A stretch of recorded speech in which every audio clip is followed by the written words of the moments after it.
Don't be afraid of the dark. Just relax and let the darkness fall over you.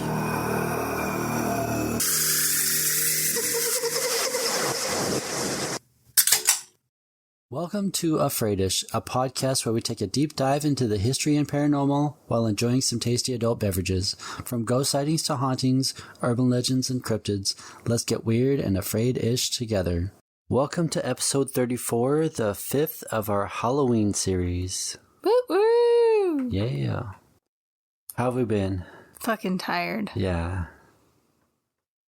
It's been a long month. Yeah.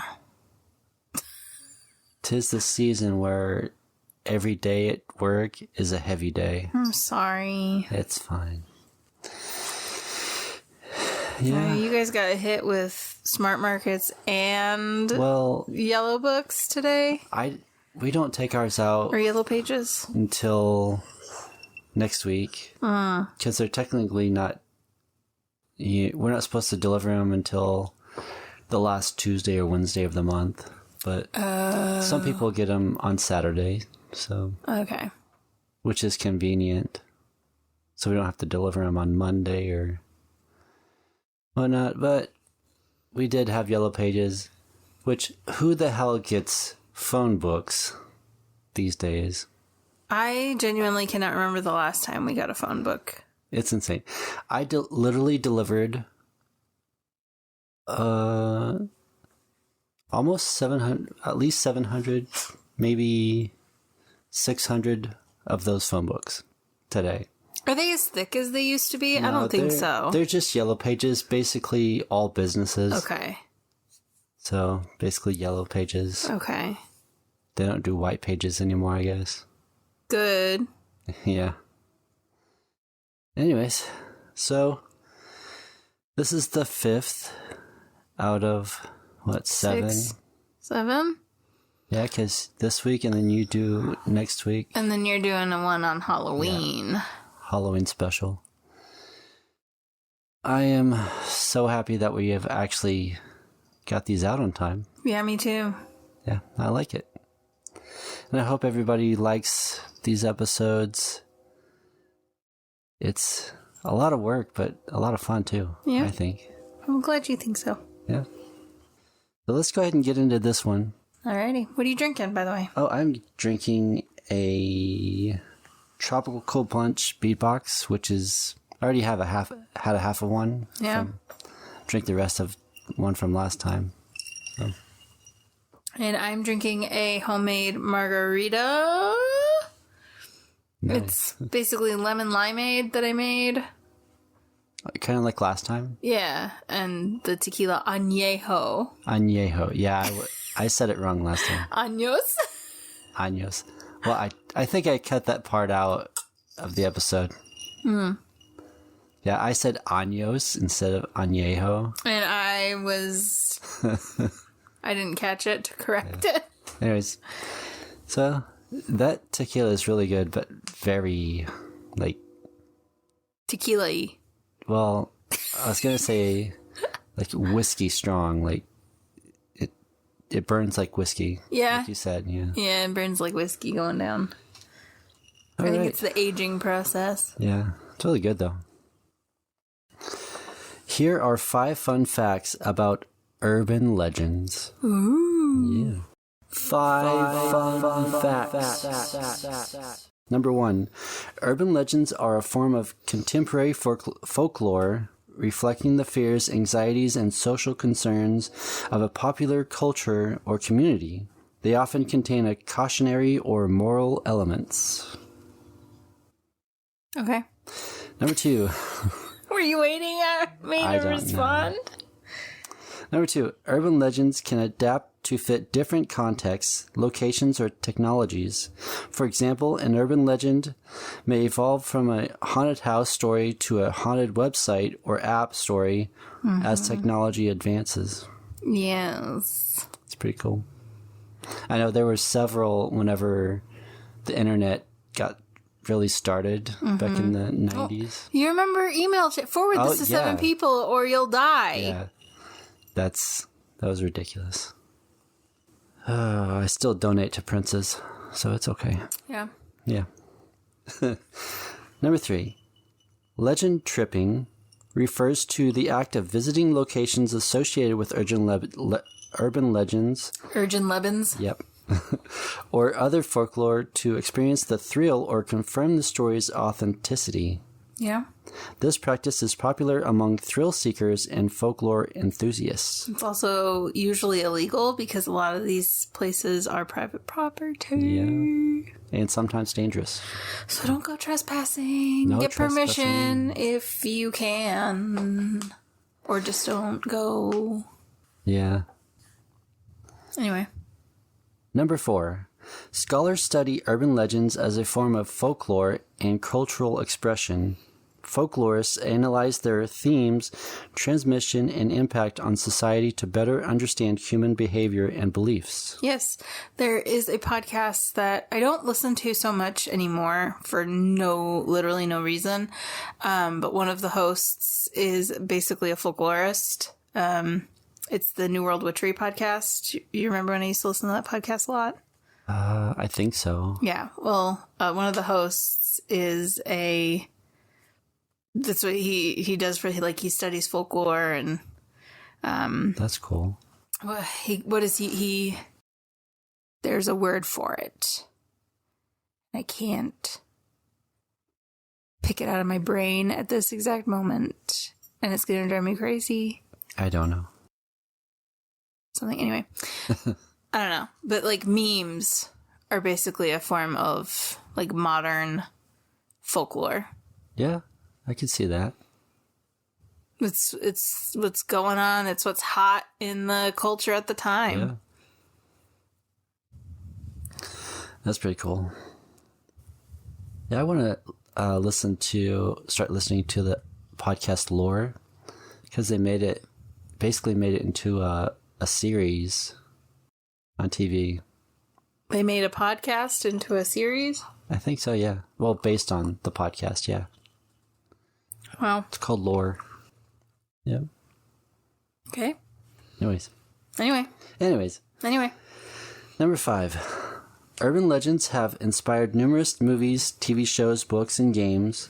Filmmakers often use these legends as the basis for horror and thriller narratives, further perpetuating their influence and spreading.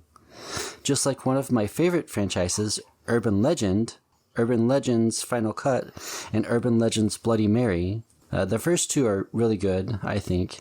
I've literally never heard of this before. Yeah, it's like back in the day, whenever like he's crazy. Or she's crazy.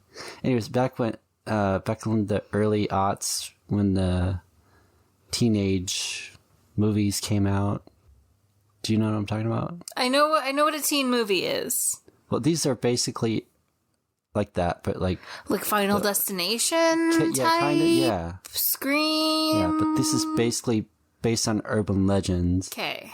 Where there's like a killer and they, come after people, but like an urban legend type. Okay. Like the one where the babysitter, the phone call's coming from inside the house. Yeah, kind of, but it's really good. You'd have to watch it. I like it. And I have still yet to see the third one, which was made in like 2007. Okay. So we're talking early noughties. Oh yeah, early. Okay. For this episode, listener discretion is advised. Some of these stories contain human and animal death and some really creepy shit. Okay, then. Is that not a disclaimer that should be in front of every episode of this podcast, or are these, like, really bad? These are a little bit worse than what I tell, usually. Okay. So. Cool. Yeah. But it's probably not as worse as I make it to be. As worse as bad as. As bad. What is his deal? He's probably got dry skin and he's trying to itch his ear. I thought he was trying to bite his foot. He's trying to itch his ear. Oh. Anyways. Now, friends, grab an adult beverage, relax, and listen to some spooky urban legends that may or may not give you nightmares. In a quiet, isolated house in a rural area lived a woman who owned a loyal and protective dog. Jenny lived alone and cherished the companionship of her faithful canine friend, Jack. One night, while Jenny was preparing for bed, she heard strange and unsettling noises coming from outside her bedroom window. These eerie sounds were enough to give anyone chills. She tried to ignore them, attributing them to the usual nighttime noises of the countryside. As she was getting ready to sleep, she reached down from her bed to let her hand hang off the side of the mattress. Jack, who usually slept beside her, would often lick her hand reassuringly before they both drifted off to sleep. This night was no different, and Jenny dangled her hand over the edge of the bed. She felt her loyal dog's warm, wet tongue licking her hand comfortingly, just as it always did. This simple gesture always made her feel safe and secure. Jenny eventually fell asleep, feeling protected by her loyal companion. In the morning, she awoke to find her dog's collar hanging from a hook on the bedroom door. Confused and distressed, she got out of bed and went to investigate. As she opened the bathroom door, she was met with a horrifying sight. Jack was hanging from the shower head, his blood dripping down the drain. Jenny screamed and cried as she turned around. She faced the bathroom mirror. On the mirror, written in Jack's blood, was a message that read, "Humans can lick too." The chilling realization struck her like a bolt of lightning.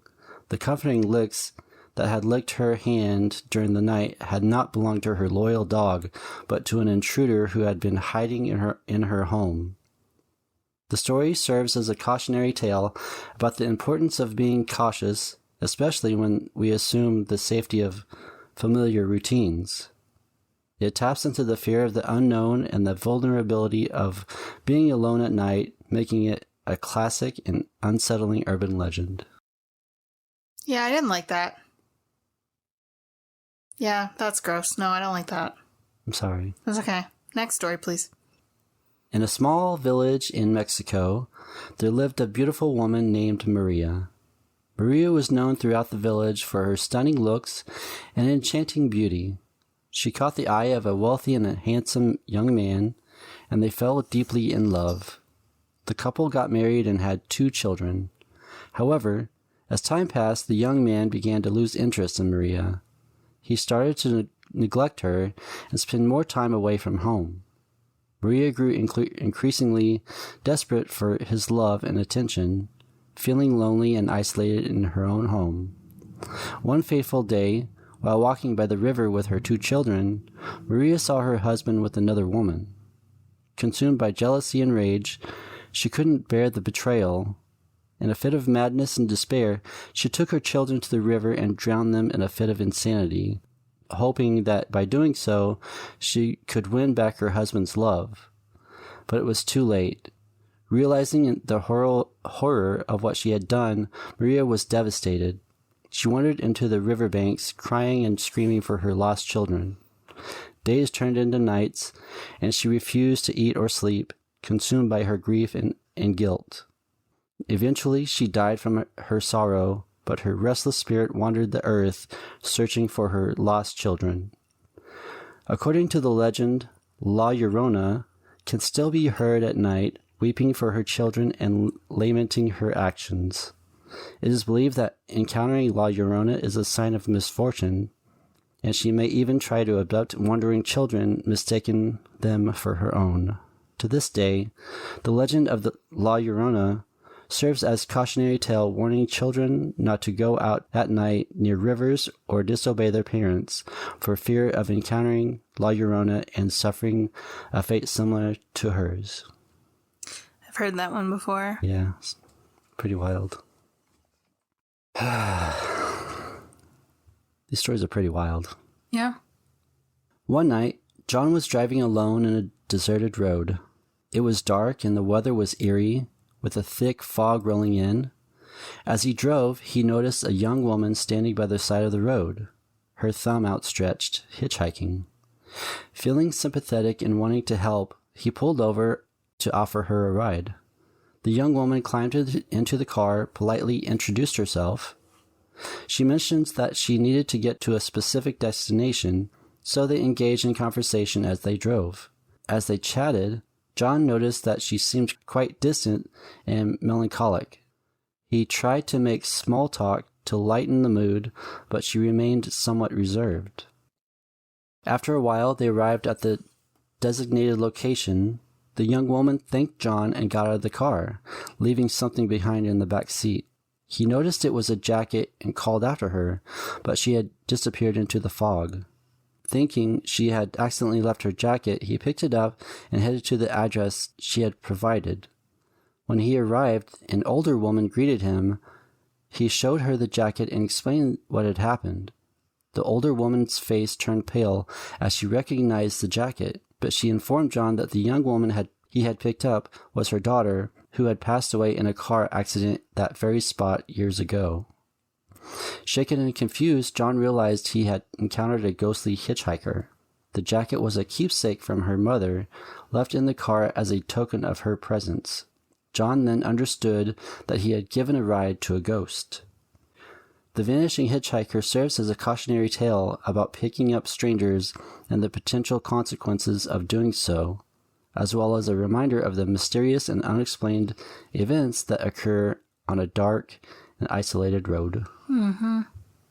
This story must have begun around the 70s when hitchhiking was more common, 70s, 80s. Yeah, all these stories that I'm telling, it has a lot of different tells, like different ways to tell it. Yeah, it's pretty wild. Variations. Different variations, I was trying to say. A group of teenagers are driving down a dark country road when they see a man standing in the middle of the road, waving his arms. They pull over to see what's wrong, and the man tells them that his car is broken down and he needs help. The teenagers agree to help him, and they follow him to a nearby abandoned farmhouse. When they arrive at the farmhouse, the man leads them inside and asks them to wait in the living room while he goes to get some tools. That's never a good sign. Nope. The teenagers wait for a while, but the man doesn't come back. They start to get worried, so they decide to look for him. They search the entire house, but they can't find the man anywhere. Then they hear a noise coming from the basement. They slowly go down the stairs, and they find the man standing in the corner of the basement, holding a hook in his hand. The teenagers scream and run back upstairs, but the man is right behind them. He chases them through the house, and he eventually catches one of the teenagers. He kills the teenager with a hook, and then he chases the rest of the teenagers out of the house. The teenagers run to their car and drive away, but they can see the man standing in the front yard waving his hook at them. They drive away as fast as they can, and they never look back. The Hook Man is a cautionary tale about the dangers of being a stranger in a strange place. It's also a reminder that there are people in the world who are capable of great evil. Mm-hmm. Of course, there is no evidence that the Hook Man is real. It's just a story, but that doesn't stop it from being scary. So. Yep. Never follow a stranger. No. Home. Especially when they say they need to go look for some tools. Well, in the context of the story, that would make sense. Yeah. But still. No. No. All right, the next one. A young couple, John and Mary, were driving through a remote area one night when they came across a sign that said, Tunnel of Love. They were curious, so they decided to drive through. Gross. As they drove through the tunnel, the trees on either side of the road grew closer and closer together, until they formed a dense canopy overhead. The tunnel was so dark that John could barely see the road ahead of him. Mary was scared, so she grabbed John's hand and held it tightly. John reassured her that everything would be okay, but he was also starting to feel uneasy. As they drove deeper into the tunnel, John started to hear strange noises. He heard whispers and laughter, and he felt like he was being watched. Mary started to cry. She told John that she wanted to turn around, but he said that it was too late. Finally, they reached the end of the tunnel. John and Mary were relieved, but the relief was short-lived. As they drove out of the tunnel, they saw a figure standing in the middle of the road. The figure was tall and thin, and it was wearing a white dress. John slammed on the brakes, but it was too late. They hit the figure and it disappeared. John and Mary were terrified. They didn't know what they had just seen, but they knew it was something evil. They drove away as fast as they could, and they never looked back. The next day, John and Mary went back to the tunnel, but they couldn't find it. It was as if it had never existed. John and Mary never saw the figure again, but they never forgot it. They also never forgot the Tunnel of Love. To this day, it is said that couples who drive through the Tunnel of Love and kiss will either get married within a year or break up. The Tunnel of Love urban legend is a reminder that dangers of premarital sex, and it is a reminder that some things in the world are best left unexplained. Most of these stories are about like in the 70s and maybe 60s of like premarital sex and don't walk alone and all that stuff. Which, I mean, some of them, are pretty... Yeah, the hitchhiker story is like definitely... almost common sense, but at the same time, like, I can understand if you come from a world like Leave It to Beaver, that world doesn't exist. It's like people that just don't lock their doors. Oh, that... Or people that live in the country, and not only do they not lock their cars, but they leave their keys in their cars. Yeah, that's... Do you know people like do that? No. So apparently, that's just commonplace in the country. Why car thieves don't just drive out to the... You're guaranteed to find a car with the keys in the ignition unlocked. At least not in the ignition, but in the car. I had a friend in high school whose car got stolen out of her parents' driveway because she left the keys in the car and the car unlocked 24/7. No. And... I always lock my truck, yeah. Yeah, but we don't live out in the country either. It's true. Still, even if I did... No, there's like this whole contingent of people that's like, they're just obstinately like stuck in 1945 where they think that they live in some utopia where they don't have to secure their property. And it's like, if you don't lock your car and leave the keys in the car, you're kind of just begging for it to get stolen. Yeah, it's pretty crazy. That's a big nope. Yep. But anyway... All that to say, I understand how urban legends get their start. People telling stories to their daughters and their sons of like, this is why you shouldn't do these things, whatever this thing is that I don't want you to do. Because I had a friend who had a cousin whose brother picked up a hitchhiker and got a fish hook through the eye. Yeah. Like, yeah, and like the older urban legends turn into like more contemporary or like modernized. Mm-hmm. Yeah, they evolve with the culture. Yeah, it's pretty wild. All right, the last one. The year is 2023. The city is Tokyo, and the legend of Kuchisake-onna is still alive. One night, a young woman named Sakura was walking home from work alone. She was tired and eager to get home to her bed, but as she turned the corner, she saw a figure standing in the middle of a street. The figure was a woman dressed in a white kimono. She was wearing a mask, but Sakura could see that her eyes were wide and terrified. "Hello," the woman said. "Are you alone?" Sakura hesitated. She didn't know this woman, but she seemed scared. "Yes," she said, "I am." The woman smiled. "Am I beautiful?" she asked. Sakura froze. She knew the legend of Kuchisake-onna. She knew that if she answered yes, the woman would kill her.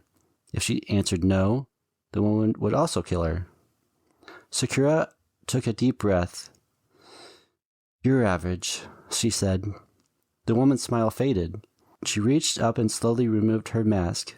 Sakura gasped in horror. The woman's mouth was slit from ear to ear, forming a grotesquely large smile. You're wrong, the woman said. I'm beautiful. She raised her hand and lunged at Sakura. Sakura screamed and backed away, but it was too late. The woman grabbed her by the throat and squeezed. Sakura struggled to breathe. She could see the woman's sharp teeth getting closer and closer to her neck. Just as the woman was about to bite down, a voice rang out from behind her. Leave her alone! The woman turned and saw a young man standing there. He was holding a baseball bat. The woman released Sakura and snarled at the man. Who are you? She asked. I'm her friend, the man said, and I'm not going to let you hurt her. The woman laughed. You think you could stop me? She asked. I'm Kuchisake-onna. I'm unstoppable. The man raised his baseball bat. We'll see about that, he said. The man and the woman charged at each other. The woman swung her claws, and the man dodged them and swung his bat. The bat hit the woman in the head, and she staggered backward. That's for hurting my friend, the man said. He swung his bat again, and this time the woman fell to the ground. She didn't move. The man turned to Sakura. Are you okay? He asked. Sakura nodded. Thank you, she said. You saved my life. The man smiled. No problem, he said. That's what friends are for. Sakura and the man walked away, leaving Kuchisake-onna lying on the ground. As she walked away, Sakura couldn't help but think about what had happened. She had come face to face with Kuchisake-onna, and she had survived. But she knew that the legend was real, and she knew that Kuchisake-onna would be back. Kuchisake-onna, the slit-mouthed woman, is a malevolent figure in Japanese urban legends and folklore. She is described as a malicious spirit or onryo, a woman who was mutilated during her life, with her mouth being slit from ear to ear. In some versions of the story, Kuchisake-onna was the adulterous wife of a samurai during her life. She grew lonely because the samurai was always away home fighting, and began away from home. Huh? You said away home. Away from home. I thought I said that. Anyways, she began having affairs with men around the town. When the samurai heard of this, he was outraged. As punishment for her infidelity, her husband sliced the corners of her mouth from ear to ear. Then he asked, Who will think you're beautiful now? After her death, Kuchisake-onna became a vengeful spirit. She wanders the streets at night, wearing a surgical mask or other covering to hide her mutilated face. When she encounters a victim, she asks them if they think she is beautiful. If they say yes, she reveals her true face and asks them again. If they say no, she kills them with her scissors or other sharp object. If they say yes again, she slits their mouth from ear to ear, just like she was mutilated. There are many variations of the Kuchisake-onna legend, but all of them share some common elements. She is typically described as a young, beautiful woman with long black hair and pale skin. She often wears a white kimono or other traditional Japanese clothing. She is also often depicted as carrying a pair of scissors or other sharp object. There are several survival tactics to avoid being killed by Kuchisake-onna, including replying to her question by describing her appearance as average, giving the individual enough time to run away, distracting her by giving or throwing money or hard candies, or saying the word pomade 3 times. I don't know why you would say pomade, but like the hair care product, yeah. Pomade? Yep. I'd have to look into that more, but I wonder if that means something else in Japanese, or if... I'm not sure. The Kuchisake-onna legend is a scary one, but it is important to remember that it is just a legend. The legend is a reminder of the importance of being safe and aware of your surroundings, especially when walking alone at night. Urban legends continue to evolve and adapt, reflecting the changing fears and beliefs of contemporary society. They are a testament to human storytelling and our fascination with the mysterious and unknown. And that is the episode. Nice.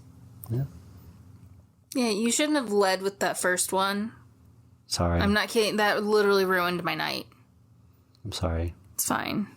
I didn't want to hear anything after that. I just wanted the episode to be over. Sorry. It's fine. Should I have ended with that one? Yeah. Okay. Because it like literally ruined my entire mood the rest of the night. Can you tell? Yeah. Yeah. Sorry about that. It's fine. Well, hopefully everybody liked it. I was off tonight a little bit. It's fine. So was I. Yeah. I don't feel like recording this. So Fine. Hopefully everybody liked it. We're going to go ahead and end this because it's pretty late. Yep. If you have any stories or requests of anything you want to hear about or know anyone who does, please email me at afraidishpodcast@gmail.com. Email me anything. Say hi. Say what your fears are. Tell me what you want to hear next. I don't care. We do care. I do care. Yeah. Instagram and Facebook. Tell me what haunted locations you want to hear about or paranormal thing, because I like to know. I've got maybe one story lined up after the Halloween holiday.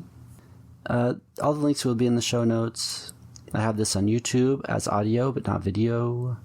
You can listen on Spotify, Apple Podcasts, Google Podcasts, iHeartRadio, Pandora, and almost anywhere you listen to podcasts. Also, rate and review on Apple Podcasts and rate on Spotify. 5 stars, please. You can now support this show with a small monthly donation to help sustain future episodes. This will help with updating recording equipment and other necessities for the podcast. And hopefully I'll get around to Patreon eventually. The link for that will be in the show notes. And I'm still working on the merch store. I haven't had time lately. Hopefully have some shirts and other stuff. Yeah. Exploring the unknown and mysterious is always interesting, just like trying a new flavor of an adult beverage. Like a cryptid, the taste may be unfamiliar initially, but discovering something unique and exciting makes it worth the adventure. Until next time, don't be afraid of the dark. Be afraid-ish of what's in it. Bye. Bye. Yep. Never follow a stranger No. home.